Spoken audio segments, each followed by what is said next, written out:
Bismillahirrahmanirrahim. Assalamualaikum warahmatullahi wabarakatuh. Ya, apa kabar teman-teman sekalian? Teman-teman sekalian, insya Allah kita sambung ya mentoring kita hari ini. Saya ingin berbicara dulu tentang konstruk pengetahuan Islam supaya nanti apa pertanyaan tentang mengapa sih mengapa akhirnya sejauh itu kita bicara self healing gitu.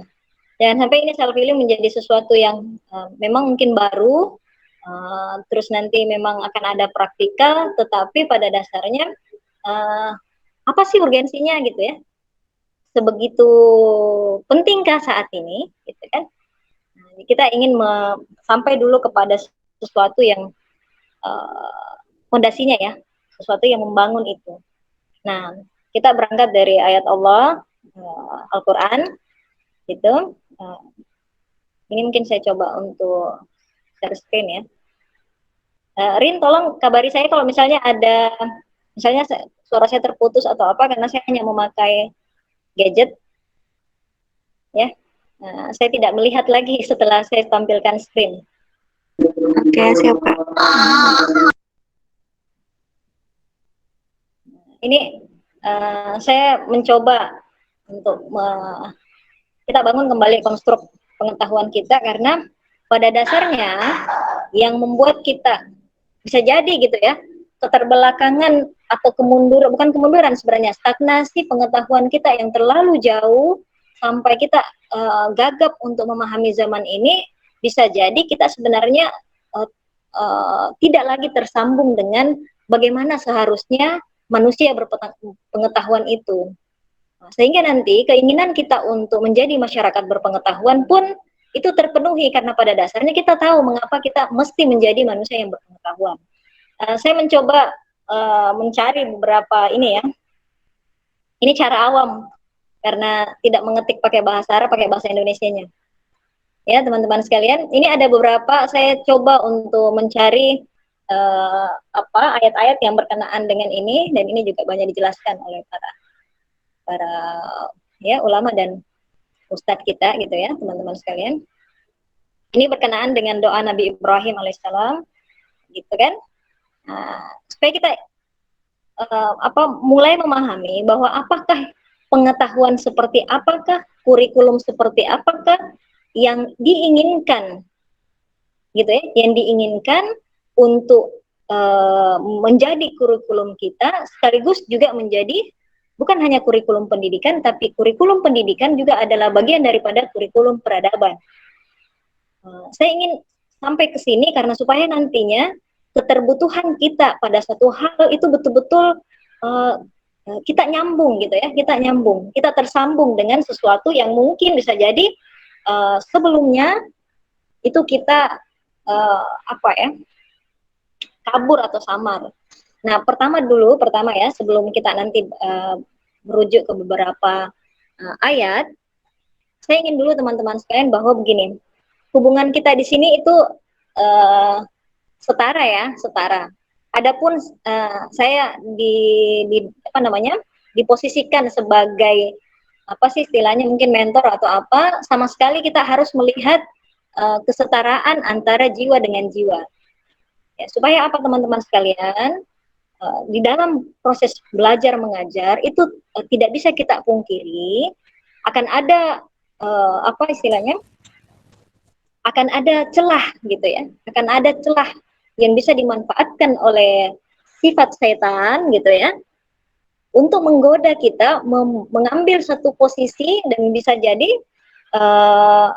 istilahnya itu jebakan kita gitu ya, itu jebakan kita, di mana jebakan mungkin karena kita diberikan pengetahuan lebih atau apa, sungguh itu adalah istilahnya semacam warning awal bahwa celah-celah seperti itulah yang bisa dimanfaatkan oleh sifat setan untuk menjadikan kita togut ya, sesembahan lain gitu yang kita uahkan, padahal yang kita inginkan adalah kita semuanya itu menyembah Allah, tidak memberikan peluang diri kita itu untuk untuk membuka celah uh, ada sesembahan lain gitu selain Allah. Walaupun ada pujian, tapi sampaikan pujian itu dahulukan pujian itu kepada Allah gitu ya, dan seharusnya kita tidak mengambil bagian di situ karena ketika kita mengatakan alhamdulillah maka sesungguhnya segala puji. Jadi jangan ambil sedikit pun di situ. Cukuplah Allah telah memberikan berkah bagi kita ketika Allah titipkan kebaikan, pengetahuan, harta, kesehatan dan sebagainya. Itu sudah cukup bagi kita. Nah, oke. Teman-teman sekalian, kita kembali ya. Kita mulai kembali dengan baca basmalah. Bismillahirrahmanirrahim. Nah, ini di sini pertamanya adalah ini kan berkenaan dengan doa Nabi Ibrahim ya. Nabi Ibrahim. Coba lihat konstruk pengetahuan gitu ya. Coba lihat teman-teman sekalian. Di sini kan Rabbana wa ba'ath fihim rasulan minhum yatslu alaihim, ditandain ya satu-satu. Yatslu alaihim ayatika. Kemudian wa yu'allimuhumul kitaba wal hikmah. 2. Yang ketiga adalah wa yuzakkihim gitu ya. Innaka antal azizul hakim. Coba lihat, catat dulu ya teman-teman sekalian. Pertama, membacakan ayat, yang dimaksud di situ utslu berarti tilawah. Pertama adalah tilawah ayat, yang kedua adalah mengajarkan kitab, taklim, dan yang ketiga adalah menyucikan jiwa, menyucikan diri mereka. Nah, ini berkenaan dengan Nabi Ibrahim. Tapi kita lihat ketika ini disandingkan dengan Muhammad SAW, Rasulullah SAW. Ini ada beberapa ayat yang sama. Pertama adalah ini ya, surah Al-Baqarah ayat 151, ada di satu surat Al-Imran 164. Oke, dan yang terakhir itu ada di Al-Jumu'ah ayat 2. Perhatikan susunannya, dan itu semua ditujukan kepada Nabi Muhammad SAW. Ya, nanti perhatikan teman-teman sekalian ya. Nanti teman-teman silakan cek, siapa tahu saya salah, silakan cek dari ketiga ayat yang sama itu. Ini ada 4 ayat bicara tentang konstruk pengetahuan Islam. Kemudian 3-nya itu sama persis urutannya. Oke, kita ambil satu contoh ini ya. Nah, di sini teman-teman sekalian, ya. Pertama adalah sama bunyi ayat. Yatslu alaikum ya, kama arsalna fikum rasulan minkum yatslu alaikum ayatina wa yuzakkikum wa yuallimukumul kitaba wal hikmah wa yuallimukum ma lam takunu ta'lamun. Teman-teman perhatikan. Pertama adalah yatslu alaikum ayatina. Pertama adalah tilawah ayat. Disusul oleh wa yuzakkikum. Tazkiyah. Ya kan? Tazkiyah. Yang ketiga baru taklim. Perhatikan tadi ayat itu ya. Nah, kemudian kita cari lagi di ini, ada di ini, itu sama teman-teman sekalian, perhatikan. Nah, fihim rasulan min anfusihim yatslu alaihim ayatihi. Ya, tilawah ayat. Yang kedua adalah wa yuzakkihim. Oke? Tazkiyah, dan yang ketiga adalah wa yu'allimuhumul kitaba wal hikmah. Taklim. Nah, kita cari lagi di Al-Jumu'ah kalau nggak salah itu. Nah, ini. Oke. Di Al-Jumu'ah pun wasafihum ya rasulah minhum yatslu alaihim ayatihi wa yuzakkihim wa yu'allimuhumul kitaba wal hikmah. Teman-teman bisa sendiri langsung ini ya, cek masing-masing ya. Ini 3. Nah, ini adalah konstruk pengetahuan Islam. Supaya kita tahu sebenarnya kurikulum kita berpengetahuan itu seperti apa, itu sudah dijelaskan dalam Al-Quran. Dan ini tidak serta-merta ketika ini kan ada penguatan, dia runut, dia berurut, bisa jadi dia saling tentu dia saling kait mengait. Pada dasarnya adalah mari kita perhatikan satu persatu. Ya, suara saya jelas ya teman-teman? Jelas, Kak. Oke. Jadi ingat ya teman-teman ya, pertama adalah tilawah ayat, yang kedua adalah tazkiyatun nafs ya. Tazkiyah gitu ya, tazkiyatun nafs, dan yang ketiga adalah taklim. Taklim. Ya. Yang pertama adalah bacakan ayat, maksud tilawah gitu ya, sebagaimana yang pertama, yang dulunya kita sudah pernah, saya nggak tahu ya apakah saya pernah menyebutkan itu di sini gitu ya, bahwa tilawah itu lebih dari sekedar qiraah, ya kan? Nah, makanya teman-teman perhatikan konteks ayat dari perintah sholat, ya, apa yang kita hafal itu di surah Al-Ankabut kalau nggak saya lah, ya, ayat 45, apa, sungguhnya salat itu mencegah dari perbuatan perbuatan keji dan munkar. Itu kan dimulai dari kata utslu juga kan. Teman-teman perhatikan ayat itu bukan kata qiraah di situ tapi tilawah gitu ya. Nah, jadi ini kan lebih dalam. Artinya tilawah itu aktivitas tilawah gitu ya. Ini yang saya coba uh, ini yang saya pelajari teman-teman sekalian, bahwa aktivitas tilawah itu tentu di dalamnya salah satunya adalah qiraah, membaca. Namun tilawah itu nanti akan lebih tegas dia karena pada dasarnya dia ada nanti sesuatu yang lebih terinternalisasi di dalam diri kita sehingga ada dorongan dalam diri kita itu untuk memberikan ingin melakukan satu tindakan. Jadi ibaratnya kayak termotivasi untuk melakukan gitu. Karena memang ada proses apa sih istilahnya gitu ya, membaca, kemudian ada proses memahami sehingga timbul dorongan yang besar untuk ingin mengamalkan. Nah, kemudian di sini ada kan tilawah ayat, teman-teman sekalian. Tilawah ayat. Ayat apa yang ditilawah? Coba bantu, silakan supaya kita berinteraksi ya. Karena kan gak ada orang di depan saya ini. Saya di depan HP gitu ya. Ayat yang teman-teman maksudkan itu ayat apa? Ayat apa saja? Ayo. Nggak perlu takut, mau salah, mau benar, nggak ada. Dalam belajar adalah, ayo kita bereksplorasi, beranikan diri untuk mengungkapkan supaya kita bisa saling mengoreksi, saling mengoreksi. Ingat ya, prinsip kita dari awal adalah kita sejajar, sama-sama belajar. Oke? Okay? Nah, apa ayat yang teman-teman maknai? Ayat itu adalah apa?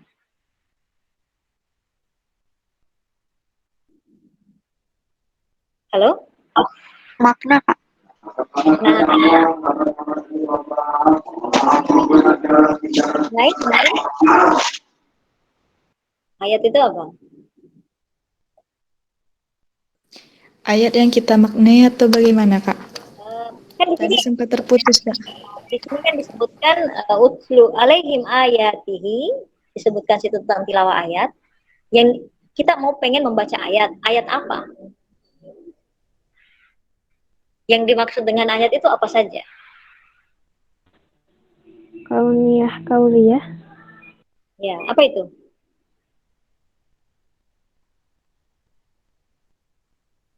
Kauliyah konia yang kayak gimana itu? Berarti ada yang kaul, kalau kaul berarti apa?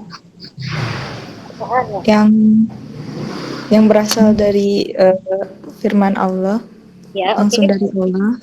Ya, berarti Al-Qur'an ya. Iya, Kak. Oke,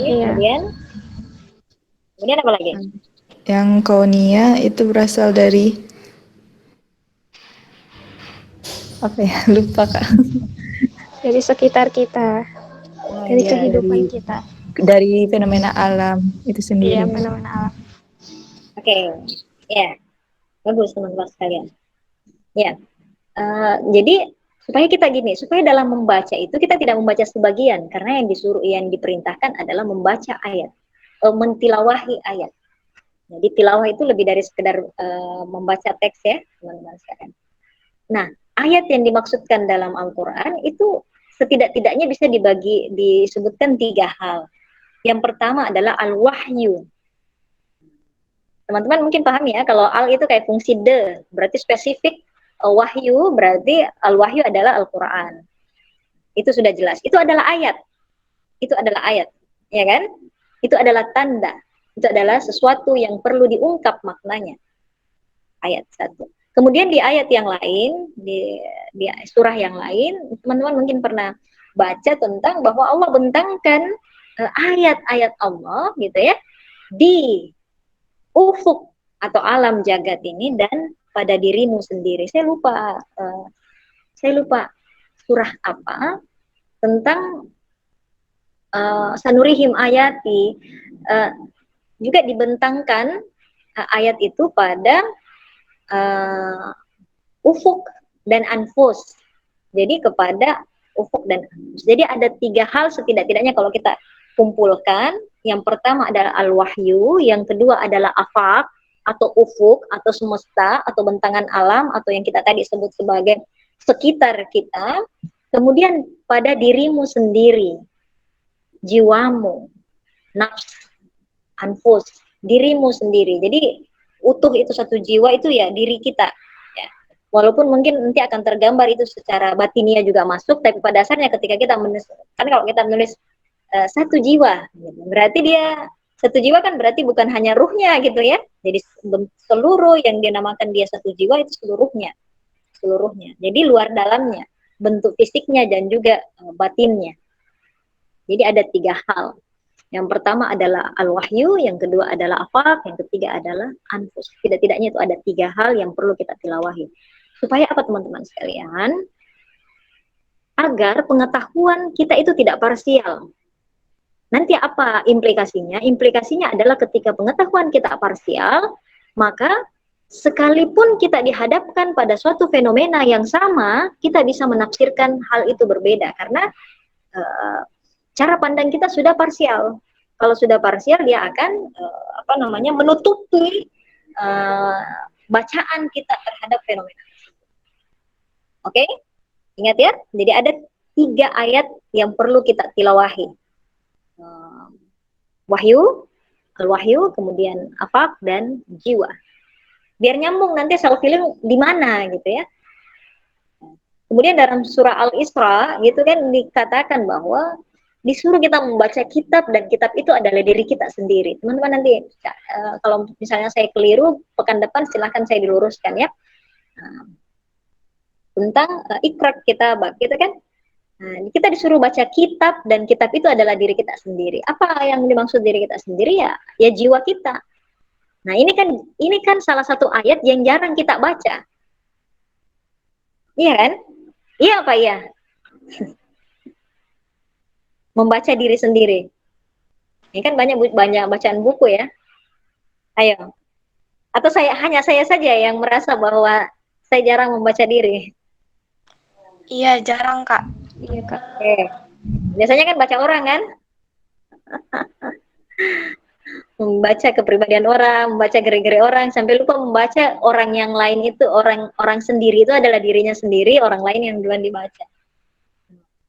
Jadi ada ayat yang ketika kita tidak mencoba untuk membaca diri, berarti kita sudah kehilangan satu bagian dari tilawah ayat. Oke, kalau kita kehilangan satu bagian daripada ayat yang kita mesti tilawahi, maka kita bisa kita katakan bahwa kita kehilangan satu bagian daripada mengkonstruksi pengetahuan yang Islami. Oke, jadi 3 hal. Jadi itu tadi. Kemudian kan berikutnya adalah wa yuzakkihim, mentazkiyah diri kita sendiri. Mentazkiyah. Tazkiyah itu adalah kalau di Ihya Ulumuddin ini ada ringkasan yang ditulis oleh Said Hawa. Mungkin teman-teman sangat familiar dengan Said Hawa itu ya. Itu kan salah satu buku yang termasuk merapikan khusus tentang bab tazkiyatun nafs itu gitu ya. Jadi dia lebih rapi. Teman-teman bisa searching atau apalah gitu ya. Di situ lebih rapi lagi karena dia akan sudah memilah semua dari Ihya, memilih yang paling menurut saya itu sangat relevan. Nah, yang menarik adalah ada yang dia kutip tentang apa pentingnya sebenarnya tazkiyatun nafs itu. Nah, pentingnya di situ salah satunya supaya kita ini bangun ya dari self healing itu tadi. Jadi self healing itu kan istilah apa sih istilahnya gitu ya? Istilah umum aja pada dasarnya sebagai masyarakat muslim, sebagai umat Islam harusnya kita mengenali bahwa itu sudah dari dulu ada di dalam Islam itu sendiri. Karena tazkiyah nanti itu bukan hanya sekedar penyucian, gitu ya, bukan hanya penyucian. Jadi setidaknya disebutkan di buku itu ya, bahwa tazkiyah itu meliputi 3 hal. Yang pertama adalah tatahur, itu kan memang pembersihan. Kemudian ada apa lagi namanya? Apa istilahnya itu ya? Ada 3 itu. Setelah tatahur itu kan apa namanya istilahnya? Kenapa sih? Saya lupa apa yang kedua, yang ketiga itu baru takhalluk. Jadi dia sebelum nanti jadi mengisi. Saya lupa istilahnya mengisi. Jadi satu membersihkan, kedua mengisi, yang ketiga itu adalah kemudian menyemai akhlak gitu ya, menyemai akhlak, di mana akhlak itu apa namanya sangat sangat erat kaitannya dengan Asmaul Husna, di mana kita apa sih istilahnya ya, memperagakan gitu ya dalam akhlak kita sebagaimana Rasulullah SAW dijadikan Khatimul Anbiya, penutup para nabi. Untuk apa? Untuk menyempurnakan akhlak. Ingat ya, menyempurnakan akhlak. Artinya ada sudah akhlak baik tapi ingin disempurnakan. Makanya salah satu peran gitu ya adalah menyempurnakan akhlak. Jadi Islam datang itu bukan Islam yang datang.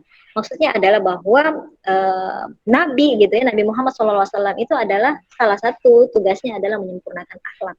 Maka sangat ironi kita sebagai umat Muslim ya, jika tidak memperhatikan bagian daripada akhlak, sungguh agak berat rasanya ketika kita selalu memproklamirkan bahwa apa istilahnya pengikut Nabi. Sementara salah satu tugas utama Nabi adalah menyempurnakan akhlak. Dan tentunya itu harusnya dimulai dari diri kita sendiri. Makanya peran tazkiyah itu penting karena pada dasarnya dia nanti menjadi internalisasi perilaku kita itu sendiri. Karena tentu ketika baik akhlak kita kemana-mana itu akan memvibrasikan sesuatu yang baik. Oke?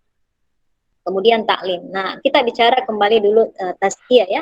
Tidak-tidaknya pahami dulu teman-teman sekalian, biar arah yang kita sebut dengan mentoring ini, yang mungkin lebih mendekati itu adalah taklim, jangan sampai kita menjadi abai gitu ya.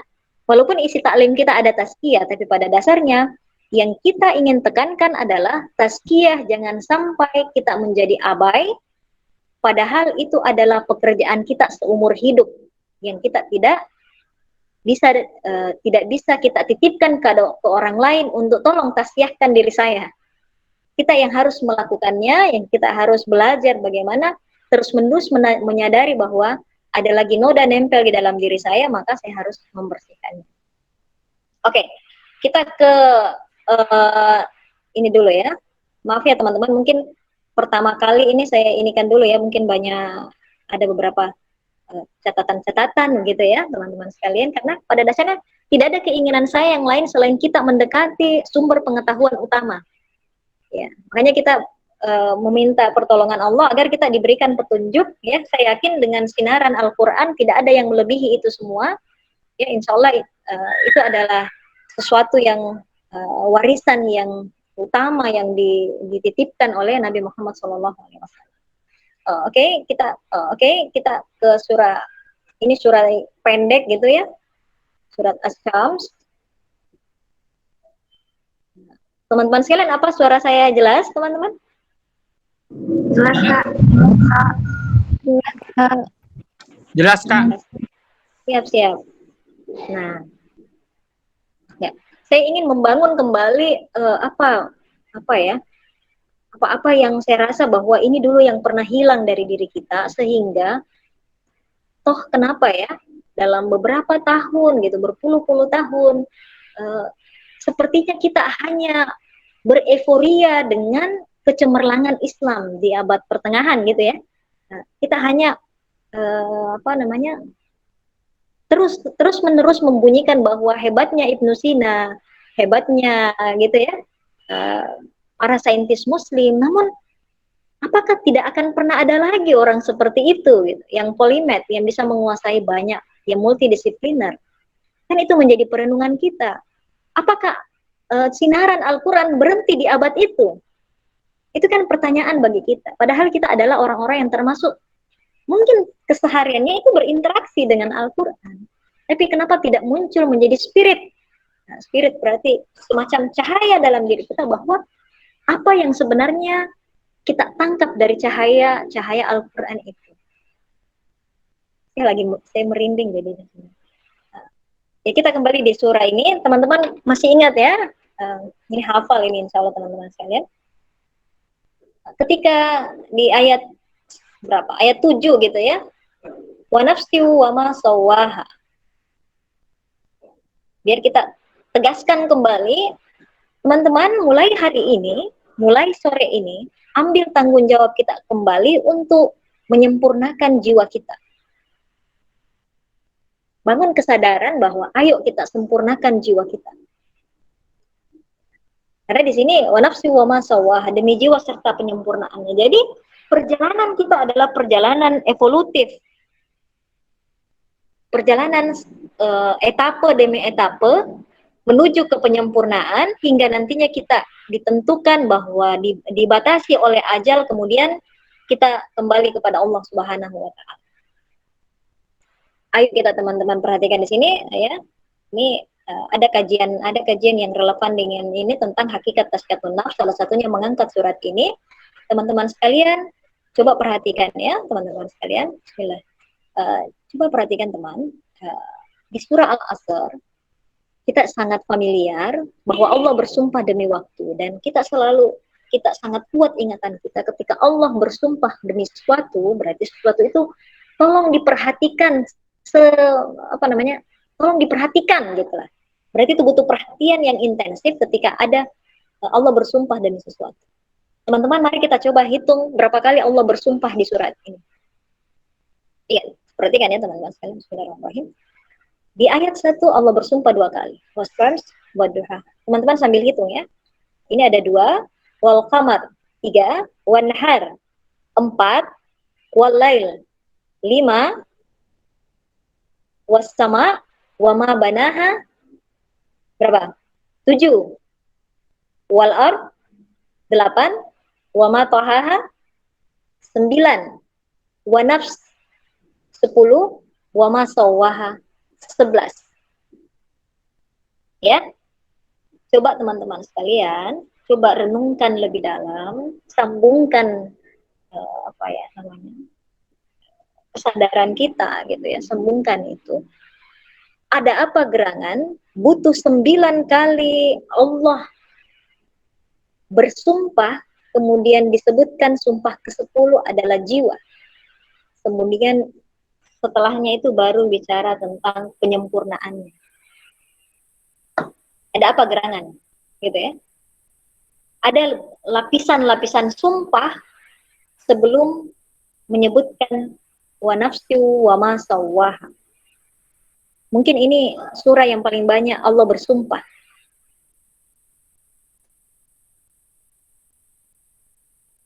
Ya. Coba renungkan dalam-dalam. Ada apa dengan jiwa sampai Allah perlu melapis sumpahnya? Apakah ini kebetulan? Tidak mungkin. Ada apa dengan jiwa sampai Allah perlu melapis-lapis sumpahnya? Dan Allah memberikan sumpahnya itu demi ciptaan-ciptaan yang besar. Afak, ya kan? Demi matahari, demi bulan, demi siang, demi malam, ya kan? Demi langit, demi bumi. Langit dan seluruh cara dia diatur. Bumi pun demikian, dengan apa yang semua akhirnya kita ditampakkan. Kemudian demi jiwa, kemudian penyempurnaannya. Ada apa, Gram? Tidak-tidaknya ada 3 hal gitu ya. Karena saya pernah simak bahwa tipe manusia itu ada 3. Ya. Tipe manusia itu ada 3. Tidak-tidaknya seperti itu. Yang pertama adalah pada dasarnya sifat jiwa manusia itu yang pertama dia polos dan manut gitu. Ketika kebenaran datang, dia polos. Yes. Oke. Yes. Oke, gitu ya. Dia manut. Ada perintah kebenaran? Ya, oke. Kemudian tipe kedua adalah, jadi misalnya gini ya, misalnya Nurul gitu ya. Ada Nurul nggak? Nurul, ada kamu nggak? Iya, Kak. Pokoknya Nurul bilang sama teman kelasnya, Iya. bentar, sebentar kita mentoring ya. Ririn bilang, yes. Berarti apa? Manut gitu kan? Oke, percaya, langsung percaya. Langsung percaya. Jadi tipe pertama adalah dia follow pada ada datang kebenaran, yes. Kemudian tipe kedua adalah Nurul bilang lagi, sebentar ada mentoring ya. Ah, masa sih? Gitu kan? Nah, berarti itu kan tipe meragukan. Apakah itu salah? Jangan dulu, kita tidak bicara salah benarnya. Bahwa ada orang tipe responnya, pertama dia langsung yes, yang kedua ada jiwa itu tidak langsung yes pada sesuatu yang misalnya, anggaplah begini ya, Nurul ini lagi bicara tentang sesuatu yang benar. Nah, ada yang merespon yes, ada yang merespon masa sih? Nah, berarti kan meragukan. Itu enggak, gitu. Terus Nurul bilang, demi Allah, oke, berarti betul, gitu kan? Itu kan berarti dia udah bersumpah, ya, udah bersumpah, butuh sumpah berkali-kali gitu. Demi Allah, nanti kita mentoring, gitu. Ini sudah ada linknya misalnya, contoh, kan? Nah, tipe ketiga adalah yang sebentar kita mentoring, ah, gitu kan? Jadi yang tadi itu masa sih, gitu kan? Itu meragukan. Kalau yang ketiga adalah nggak percaya, ah, nggak percaya. Tipe menegasikan atau langsung melawan gitu ya, melawan dari kebenaran yang datang. Jadi setidak-tidaknya ada 3 tipe jiwa dalam menyambut kebenaran. Itu tadi hanya analogi ya teman-teman sekalian. Ada yang butuh memang tidak percaya dengan satu lapis sumpah, gitu. Tidak mudah percaya, tidak langsung percaya kalau Al-Quran ngomong. Gitu. Dan itu memang manusia, sifat jiwa manusia, tergantung sejernih apa jiwanya dalam melihat ayat. Dia yang langsung yes, gitu ya, atau yang banyak penghalangnya, iya enggak ya, ya enggak ya.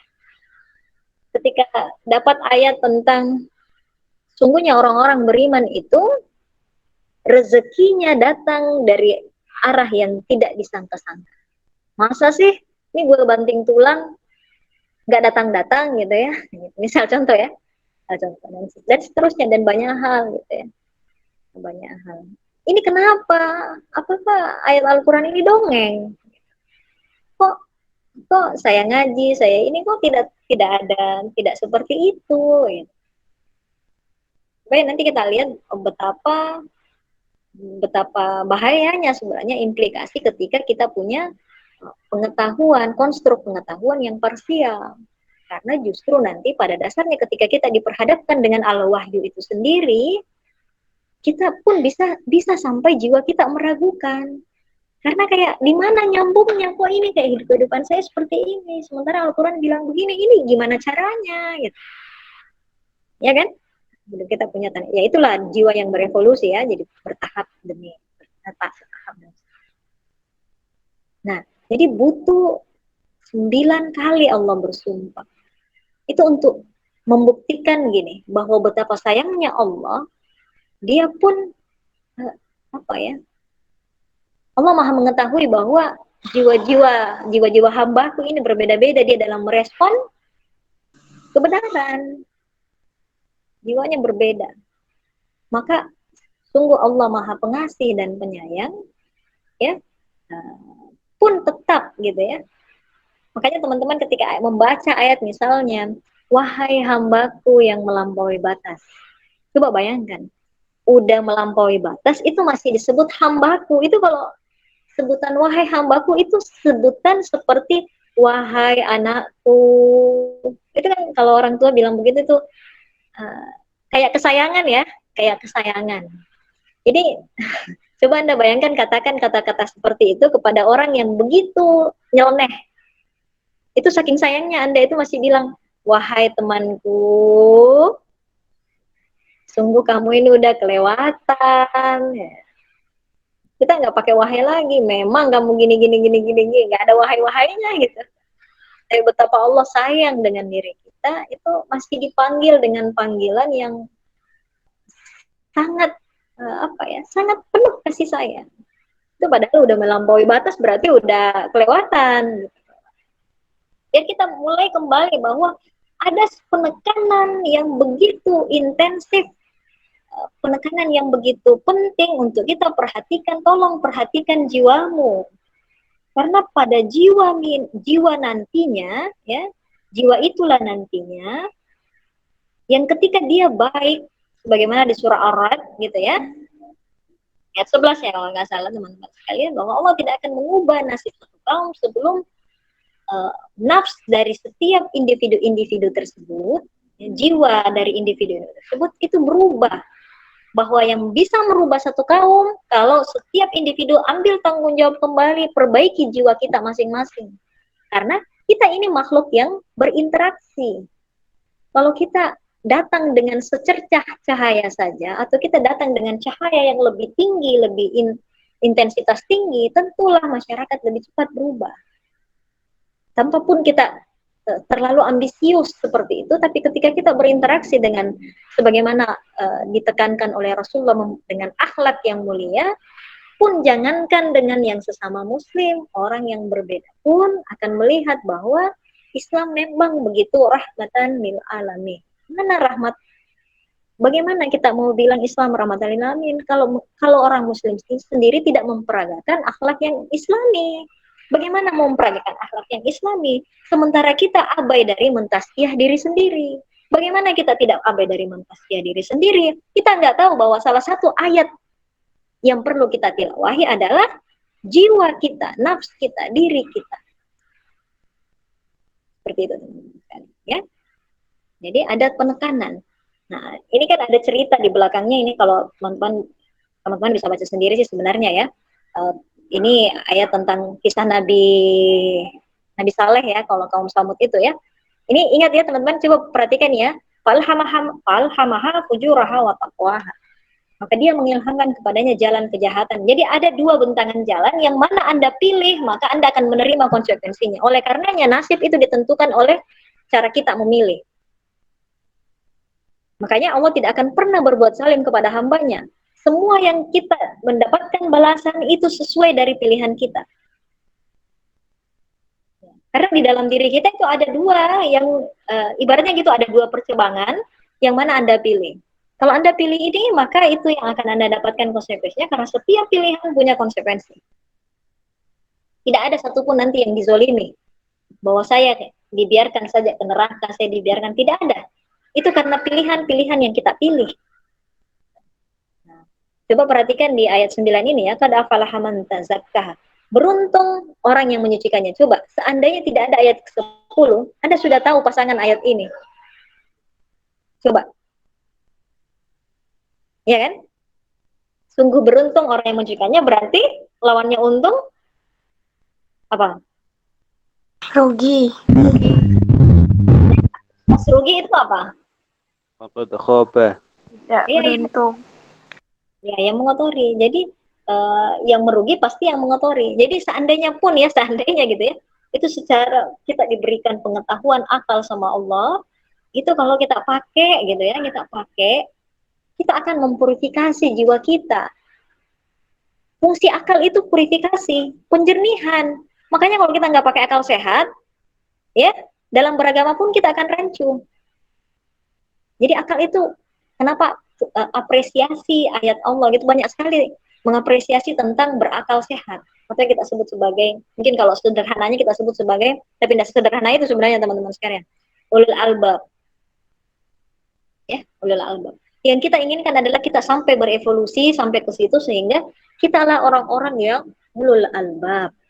Nanti teman-teman bisa cari ulul albab dalam konteks dalam Al-Quran itu apa. Karena begini, salah satu mukjizat Al-Quran itu kan dia bisa menjelaskan dirinya sendiri. Jadi apa yang kamu tanya, coba cari, tanya.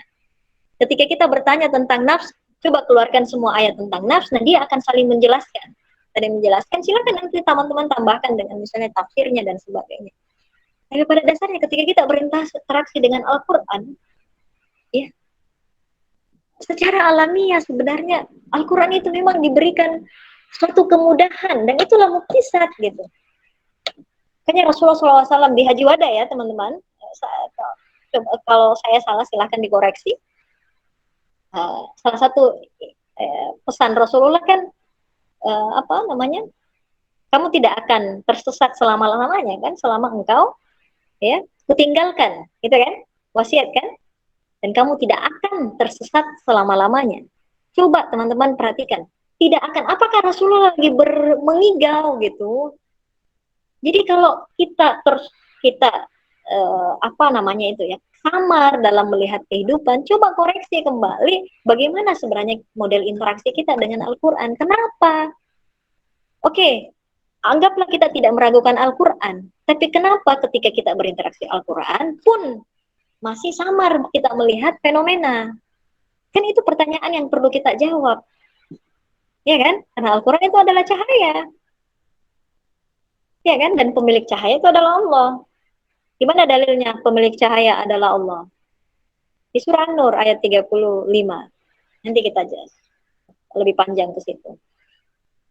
Oke, jadi sungguh beruntung orang yang mencintainya dan merugi orang yang mengotorinya.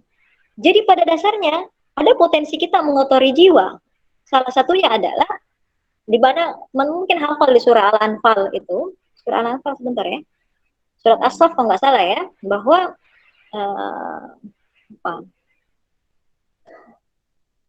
amat benci, amat besar kemurkaan Allah orang-orang yang mengatakan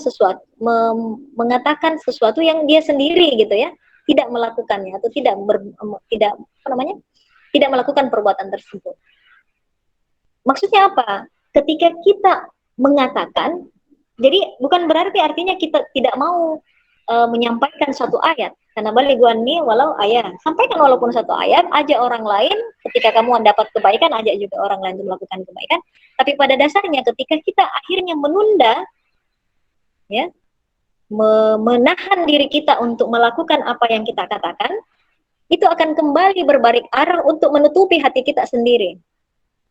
Kalau Imam Al-Ghazali mengatakan itu cukup bagi diri itu yang menyampaikan suatu kebaikan, lalu kemudian orang tercerahkan, kemudian dia tidak melakukan, cukup itu menjadi hukuman bagi diri dia sendiri tertutup dari cahaya, padahal dia menyampaikan sesuatu yang memberikan cahaya. Betapa apa namanya ya, supaya itu menjadi koreksi bahwa kita mengajak orang lain itu supaya semakin termotivasi, kita pun ada teman bareng jalan untuk kan biasanya orang suka rame-rame ya untuk beraktivitas kebaikan. Jadi dengan menyampaikan ayat gitu, itu salah satunya cara kita supaya kita pun termotivasi untuk melakukannya. Karena kalau tidak, itu akan kembali menutupi jiwa kita, ada noda lagi. Makanya butuh tazkiyah, dibersihkan. Oke. Nah ini ada kisah kaum Nabi Saleh kan, kaum Samud, dikasih, ini kan jelas nanti ceritanya, nanti teman-teman baca deh. Kasih onta ya, dikasih apa sih?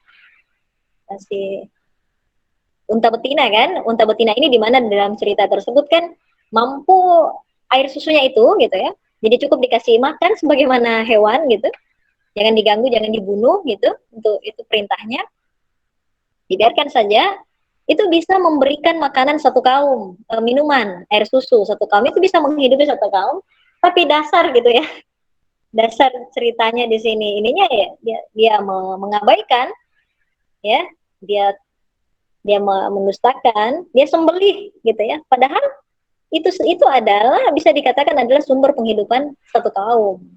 Nah, itulah artinya ada sifat-sifat manusia itu gitu ya, sudah dibilangin, sudah di ini, tapi kayak enggak deh, kayaknya ini deh ya, artinya sikap-sikap kita itulah yang kita perlu koreksi. Loh, dari mana dorongan itu datang sehingga kita itu kadang mau mencoba-coba sesuatu gitu, tidak cepat tercegat bahwa ini sesuatu yang keliru, dari mana itu datangnya. Makanya kita perlu selalu mentazkiyah diri kita supaya kita mulai jernih melihat perilaku kita sendiri.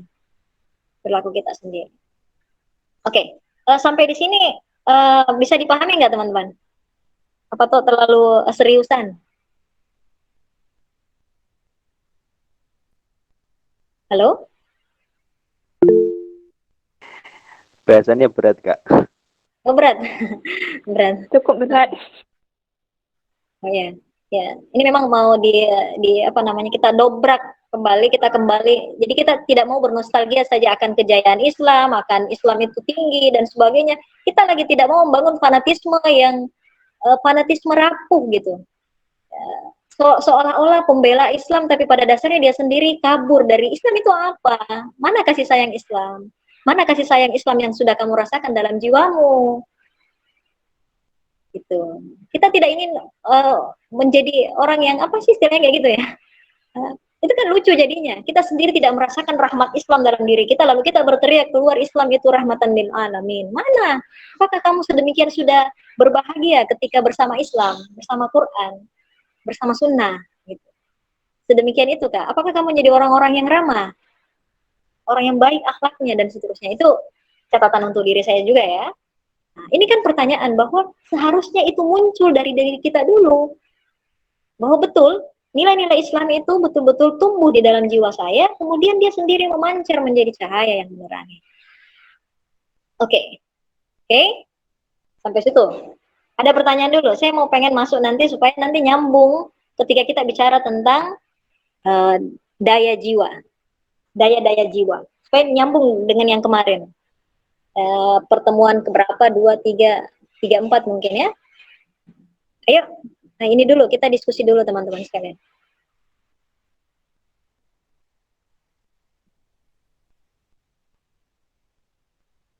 Ayo silakan. Iya, silakan teman-teman yang masih bingung atau nggak ada pertanyaan sampai sini. Ya, ini sudah live streaming.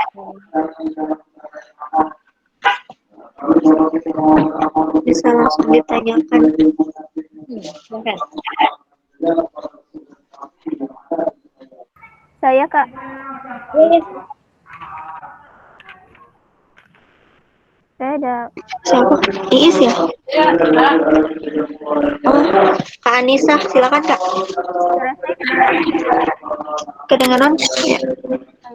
Terima kasih atas kesempatan kepada saya. Assalamualaikum warahmatullahi Mungkin bisa dibesarin dikit Kak suaranya. Ya.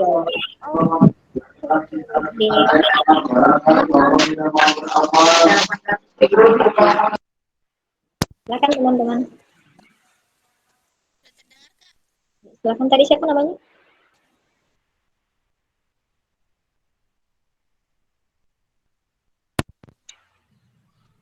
Siapa tadi namanya? Anissa ya? Anissa. Oke. Silakan Kak Anissa. Suaranya Terdengar suara saya Kak? Ya. terdengar. Tinggal teriak lagi dikit. Sudah jelas Kak? Oke. Silakan. Assalamualaikum warahmatullahi wabarakatuh. Terima kasih atas kesempatan yang diberikan kepada saya. Saya lambat masuknya Kak. Saya hanya tangkap di akhir-akhir saja tentang itu yang tadi ayat-ayat yang Kakak jelaskan tadi. Tapi saya ada pertanyaan tentang yang Kakak jelaskan kemarin. Iya. Mengenai hubungan kita itu jangan melulu dipikirkan tentang take and give. Karena Kakak yang jelaskan itu kemarin, tunggu sebentar saya baca.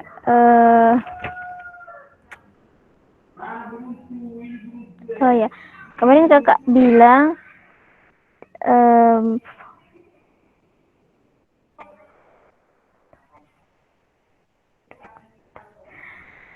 hubungan kita itu jangan sekedar karena ada sesuatu yang take and give.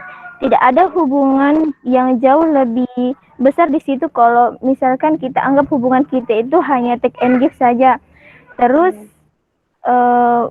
menganggap yang kalau seperti itu tidak ada yang namanya kita sebut ukhuwah. Tidak ada di situ akan tumbuh yang namanya atasan dan bawahan. Tapi kalau saya pelajari, saya dapat dari sebentar Kak.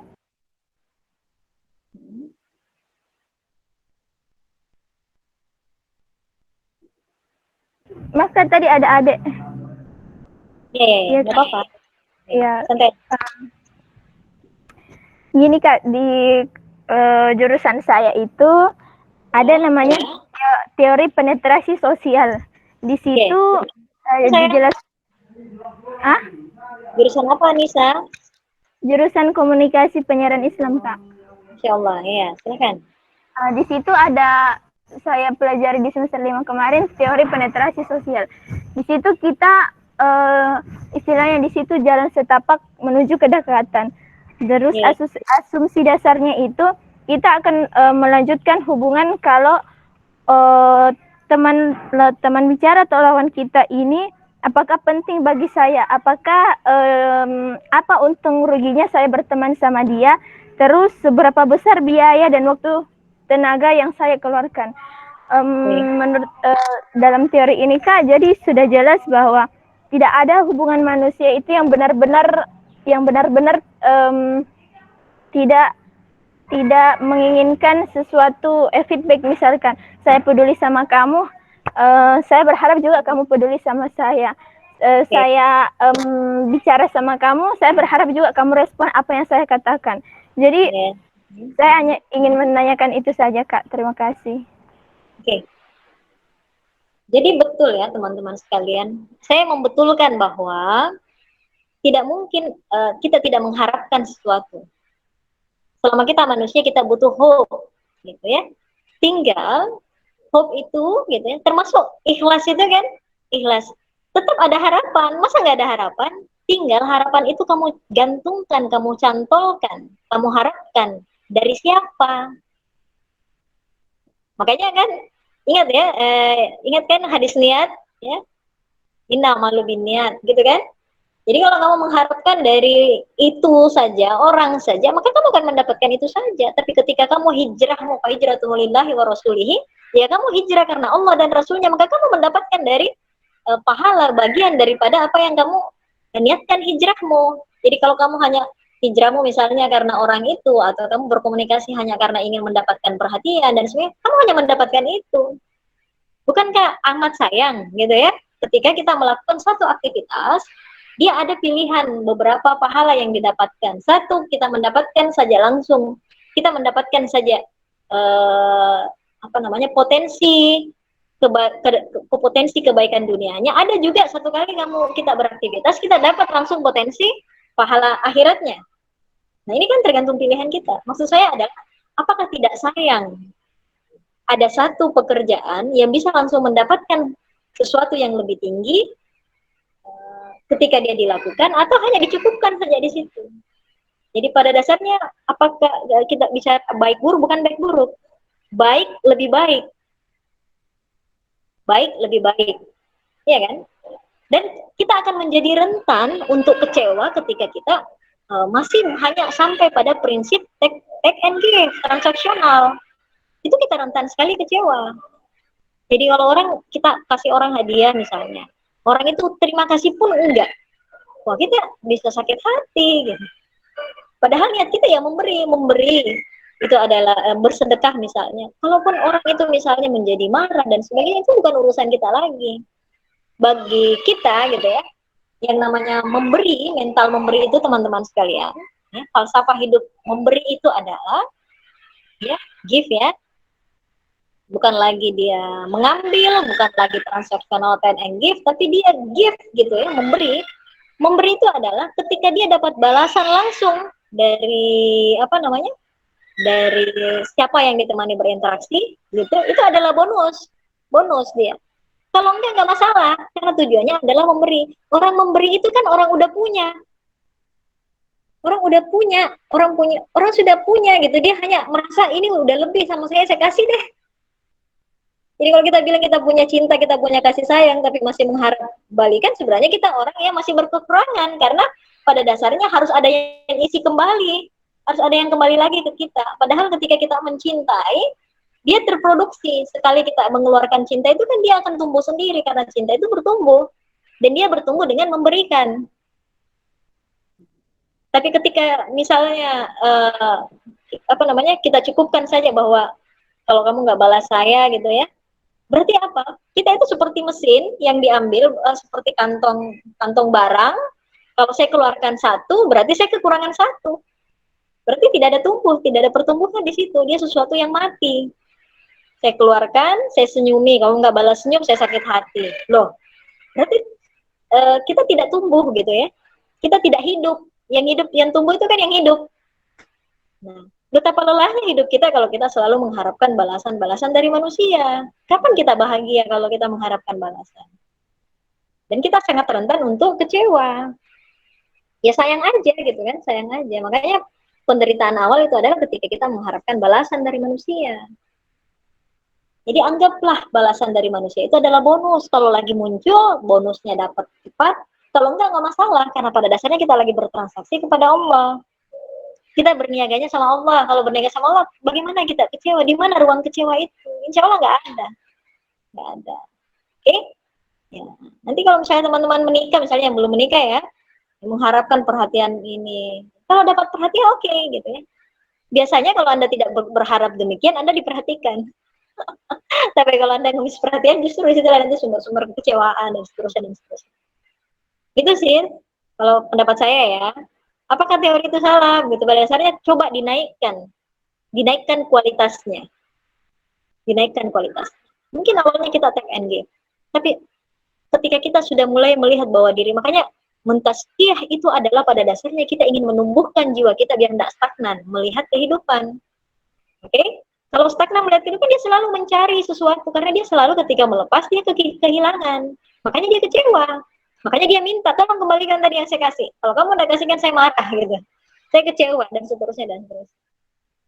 Ya kan? Gitu. Jadi kita ingin menaikkan kualitas kehidupan kita karena kita merasakan pertumbuhan jiwa kita. Oke gitu, Anissa. Walau alam. Ada lagi nggak? Terima kasih Kak, Masya Allah keren.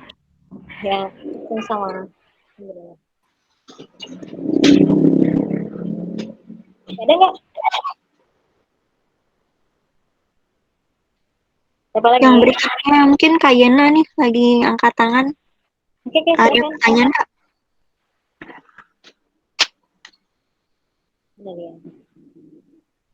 Yena, ya silakan. Tolong diperkenalkan nih biar saya kenal juga. Ini dari mana, wilayah mana ya?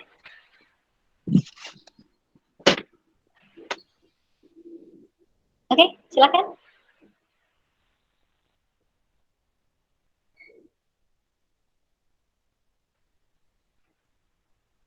Oke, silakan. Siapa tadi yang mau bertanya? Ada? Boleh nanya Kak? Oh, boleh. Midian. Jelas ya Kak suara saya? Sip. Alhamdulillah jelas. Assalamualaikum warahmatullahi wabarakatuh. Assalamualaikum warahmatullahi wabarakatuh. Nama saya Dian. Saya dari Karimun, Kepulauan Riau. Ya Allah. Salam kenal Kak Maya. Salam kenal. Allah. Ya, silakan. Jadi tadi saya tertarik dengan poin mengotori hati atau jiwa. Saya punya teman,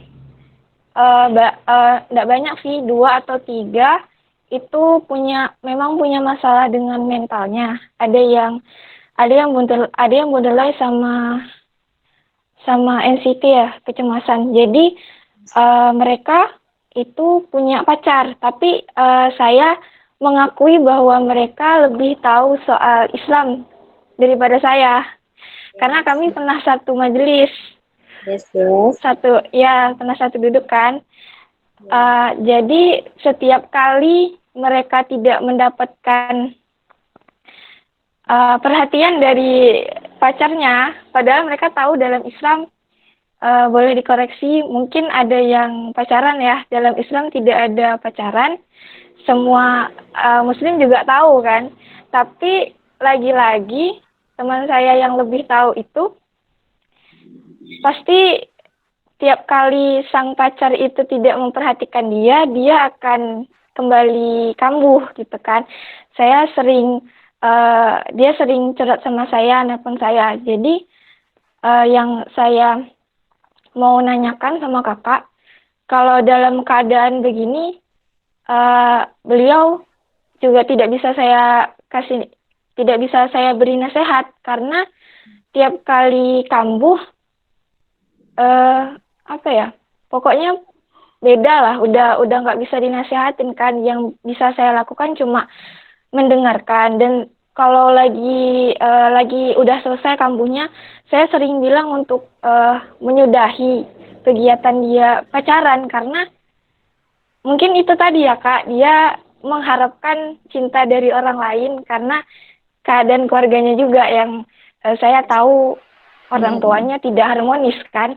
Jadi saya bilang sama dia juga udah jarang kan ikut ke masjid, udah jarang juga ngobrol sama kami. Ya. Jadi saya bingung harus melakukan apa. Oke, siap. Saya nggak perlu bingung ya.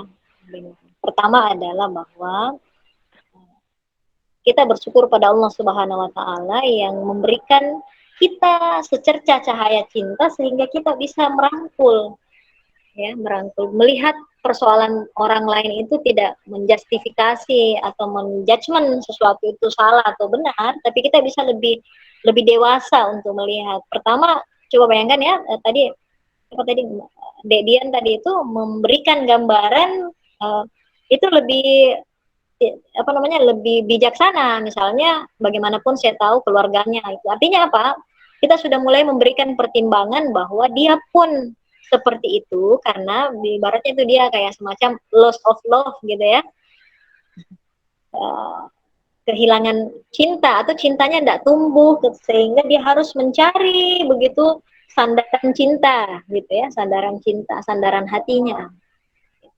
Baik, kita juga teman-teman sekalian, dibanding kita mengutuki seseorang, dan itu tidak menjadi misalnya gitu ya, saya yakin teman-teman tidak seperti itu di sini, mengutuki perbuatan-perbuatan buruk seseorang, lebih baik kita mencari cara begitu, mencari solusi bagaimana caranya seseorang itu bisa kembali kepada cinta yang sebenarnya, kerinduan cinta yang kita cari sama-sama, iya kan? Nah, karena pada dasarnya kehidupan kita ini mencari anchor demi anchor, tempat nyantol. Karena kita tidak bisa membohongi diri kita bahwa ada yang kita cari dalam kehidupan kita. Ada sumber batin, ketenangan batin yang kita cari itu kan sebenarnya karena kita salah anchor. Kebayangkan itu anchor? Anda lihat itu anchor kalau kita kebayang ya kalau saya bilang anchor itu? Anchor itu kayak pengait gitu ya. Yang biasa orang lempar. Ya, kalau mau sudah sampai di apa sih istilahnya pelabuhan itu atau apa dilempar. Kayak gitu kan? Nggak pengait. Nah, hanya kan anchor kita ini melanglang buana gitu ya. Pertama waktu kita lahir ya, karena memang masih baru gitu, anchor kita ke orang tua kita. Ternyata orang tua kita tidak seperti tidak memadai dia untuk mengasuh kita gitu. Itu pasti ada maknanya gitu ya, ada maknanya tersebut. Ada sesuatu. Terus lambat laun kita menjadi mandiri, kemudian anchor kita berubah lagi. Misalnya kita mulai mencari sumber kebahagiaan saya adalah sekolah, pendidikan, pengetahuan, dan seterusnya. Makanya artinya selama perjalanan itu kan kita bisa cek ketika jiwa kita itu mulai nelangsa gitu ya, mulai goyah dan sebagainya, cek apakah anchor kita itu nyantol pada the ultimate anchor, sandaran jiwa yang kokoh. Gitu kan? Ini kan nanti teman-teman akhirnya ketemu dengan ayat bahwa ayat tentang berpeganglah kalian kepada tali agama Allah dan janganlah bercerai-berai. Salah satunya adalah nanti akan menyambung di situ tentang urwatul wusqa. Dan saya yakin teman-teman yang suka zikir ini kan sering sekali mengulang-ulang kata urwatul wusqa. Gitu kan? Apa namanya istilahnya, tali yang kokoh, berarti sesuatu pegangan yang kuat, yang kalaupun Anda dihempas oleh berbagai ujian, Anda yakin bahwa Anda nyantol, Anda sudah menghubungkan diri Anda kepada yang akan terus-menerus memberikan pertolongan. Ya kan? Itu kan kita ulang-ulang, iya karena mudah, iya karena stain, ya isti'anah gitu kan, ubudiyah isti'anah. Jadi kan pencarian itu yang panjang, itu beda-beda orang lain. Dan yang menarik adalah coba kita perhatikan, gunanya kita baca sirah, kita perhatikan perjalanan para nabi. Para nabi itu tidak lahir dari keluarga yang tiba-tiba langsung sempurna. Bahkan coba perjalanan Rasulullah saja, di usia berapa tahun ibunya sudah nggak ada, ayahnya sudah nggak ada, ibunya sudah nggak ada gitu kan. Apakah itu bukan sesuatu yang memilukan? Ini kan orang ada yang broken home. Ini ada loh yang nggak ada. Iya kan? Tapi yakin dan percaya bahwa Allah tidak pernah abai terhadap mengasuh kita dengan baik. Ketika kita merasakan satu ujian, pada dasarnya Allah ingin kita mengambil satu makna di situ yang kita sebut sebagai ayat yang tersembunyi di situ. Ada yang kita mau ungkap. Kan pertanyaan terdalamnya adalah kenapa saya? Ya kan? Misalnya, kenapa dia yang harus lahir di kota mana gitu dari orang tua ini? Dan kuliah di mana? Kenapa begitu jalan perjalanannya? Berarti ada sesuatu yang ingin kita ungkap di situ. Dan kenapa kita? Kenapa saya? Kenapa saya? Gitu. Coba contoh ya teman-teman sekalian. Supaya kita begini. Kan kadang kalau maunya ada orang diberitahu bahwa ini nabi gitu. Nah, lihat nabi gini. Terus dia jawab, kan itu nabi loh. Justru supaya kita diperlihatkan nabi itu dari golongan manusia. Supaya kita bisa lihat bahwa perjalanan Nabi itu juga dipenuhi penderitaan, tapi yang membedakan adalah bagaimana respon dia melihat fenomena-fenomena. Itu aja sebenarnya perbedaannya. Jadi yang kita ingin pelajari adalah bagaimana respon batin ketika ujian itu datang. Bagaimana respon batin kita ketika ujian itu datang. Kita bisa sama-sama mendapatkan suatu luka, tapi bagaimana kita mempersepsi luka, itu tergantung dari sifat batin kita. Ya kan? Nah, bagaimana kita memperhatikan itu. Jadi bagaimana teman-teman bersikap, pertama adalah diri kita dulu. Apakah ketika saya melihat teman saya ini, saya masih gitu ya, bagaimana? Jadi harus kita dulu. Mbak Dian dulu yang kelola perasaannya. Ketika dia memang ya, artinya ketika kita ingin membersamai orang lain untuk tumbuh, namanya membersamai ya, berarti itu penuh dengan proses, dan proses itu penuh dengan sesuatu yang rentang waktu yang kita nggak tahu apa, makanya kita sama-sama menghadirkan diri kita bahwa sama-sama kita berdua ini mengharapkan petunjuk Allah, bukan target gitu ya, bukan target bahwa kamu harus putus misalnya atau apa. Dan sebagai orang yang melihat itu sebagai saudara Muslim gitu ya, maka yang paling pertama yang kita harus hubungkan di diri kita adalah doakan dia, doakan khusus. Ya Allah, ada saudara saya begini gitu, berikan saya petunjuk gitu. Kalau saya memang yang diberikan tugas untuk membersamai dia, berikan saya petunjuk supaya saya kalau berbicara sama dia itu bicara yang menenangkan dia, mengantarkan dia untuk sampai kepada petunjuk Allah. Ya kan? Tidak perlu ini intinya insya Allah kalau kita mulai membangkitkan jiwa kasih sayang kita kepada sesama manusia, insya Allah kehidupan interaksi sosial kita itu akan lebih baik. Saya kira itu dulu ya Dian kalau bicara tips ya. Iya Kak, makasih Kak. Berarti teman saya ini cantolannya salah gitu ya Kak? Cantolannya bukan salah, maksudnya kurang tepat gitu, belum menemukan yang pas. Artinya kan kesalahan itu kan berasal dari ketidaktahuan. Dan ketidaktahuan itu adalah butuh pengetahuan. Sementara untuk sampai pada pengetahuan itu butuh dibersamai. Supaya tersentuh hatinya baru gitu. Makanya memang kalau teman-teman bahas tentang bagaimana menyentuh hati kan itu kan kenapa penting. Ketika kita berhadapan dengan jiwa, perlakukan dia sebagai jiwa. Sebagaimana kita memperlakukan sebagai jiwa kita sendiri. Kalau misalnya saya dalam posisi dia, apa yang paling saya harapkan orang bilang ke saya, supaya saya itu mulai merasakan ada petunjuk Allah. Kira-kira apa ya yang saya harapkan orang lain itu bilang?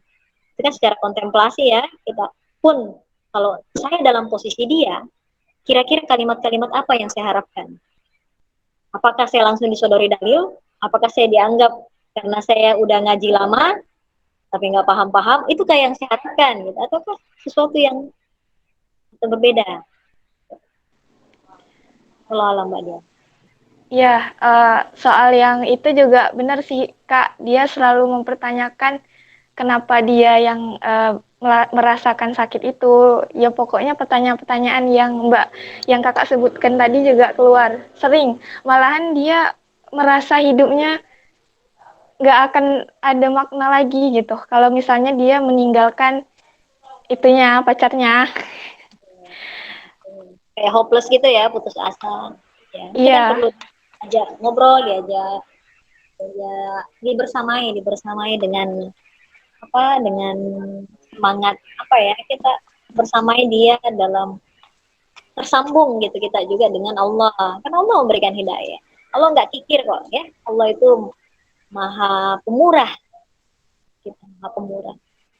Ya mungkin Mbak Dian yang dijadikan jalan cerita gitu ya, untuk mendapatkan bagian sendiri dari temannya, Amin.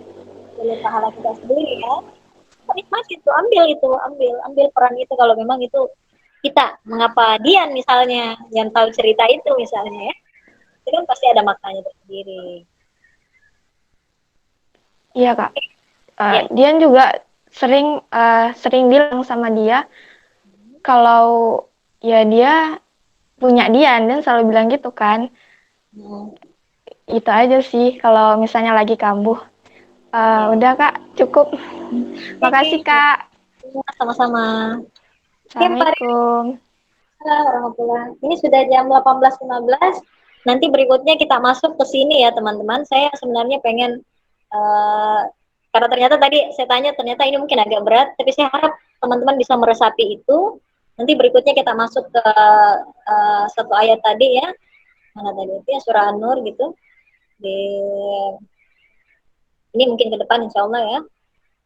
Surah 35 gitu. Karena ini nanti yang menjadi perjalanan kita, daya-daya jiwa itu ya. Daya jiwa manusia, supaya kita tahu bahwa ternyata selama ini kita hanya menggunakan, mungkin gitu ya, kita masih menggunakan sebagian saja jiwa kita, sehingga tidak spirit yang muncul di dalam diri kita itu adalah parsial juga, karena daya jiwa kita cuma itu yang kita pakai. Ini saya ambil dari Mishkat Anwar gitu ya. Ini ada 5 daya jiwa, the psychology of human soul, itu ini disebut 5 faculties or spirit ya. Ini ada 5 disebutkan oleh Imam Al-Ghazali. Supaya kita menghidupkan kembali bahwa ternyata kita punya spirit di dalam diri kita itu ada 5. Jadi adalah nanti suatu perjalanan evolusi, stage, fase demi fase menuju wa nafsi wa ma sawwaha. Kita sempurnakan. Saya yakin dengan kita di sini, walaupun kita dibatasi oleh ajal, kita terus berjalan, kita berikan performa terbaik kita untuk kehidupan, ya, kehidupan. Agar kita pulang itu betul-betul dengan perasaan yang gembira, karena pada dasarnya kita sudah merasakan kegembiraan itu di muka bumi ini. Ya, bukan kita orang yang orang yang nelangsa dalam hidup ini. Justru kita adalah orang yang paling gembira, oleh karenanya kita selalu pengen ketemu orang di mana-mana untuk menebar, memberikan berita gembira, gitu. Berita gembira sebelum peringatan. Oke, walau bisawab teman-teman sekalian, kembalikan sama Ririn. Tadi saya nggak share screen ya, jadi saya nggak kelihatan ya tadi ya. Enggak, Kak. Maaf. Tadi perlihatkan itu. Ini bukunya, kebetulan ini yang ini saja saya dapat, bukan berarti bahasa Inggris saya lebih baik, enggak ya. Kebetulan saya nggak punya yang bahasa Indonesianya di playbook, saya hanya punya bahasa Inggrisnya. Teman-teman yang lebih bagus bahasa Inggrisnya koreksi saja kalau saya salah sebut. Ini tentang 5 daya jiwa, ya. Jadi pada dasarnya kita sudah punya literatur psikologi Islam.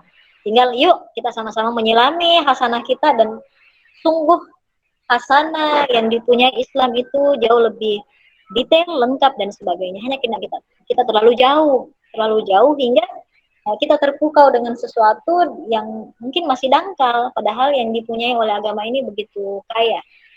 Ini tentang, nanti kita bicara tentang daya-daya jiwa, ya, 5 faculties or spirit, ya, tentang